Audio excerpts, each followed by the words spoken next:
امام حسین کا وجود اطہر کربلا میں رہ گیا اور سر کوفے کے بازاروں سے ہوتا ہوا دمشق پہنچا۔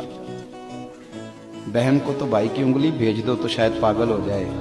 سیدہ زینب نے سارا کچھ دیکھا،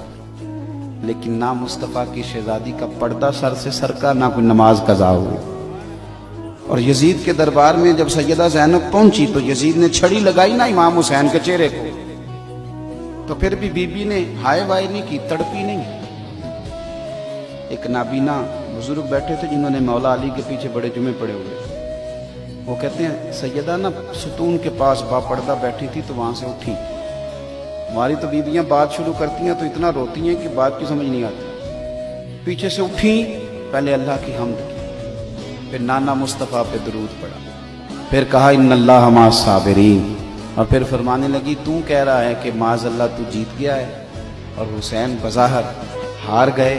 آپ فرمانے لگی یزید ذرا وقت بدلنے دے، ذرا حالات تبدیل ہونے دے، ذرا میرے حسین کی شہادت کی خبر عام ہونے دے، حکومت تیری ہے، نام تیرا ہے۔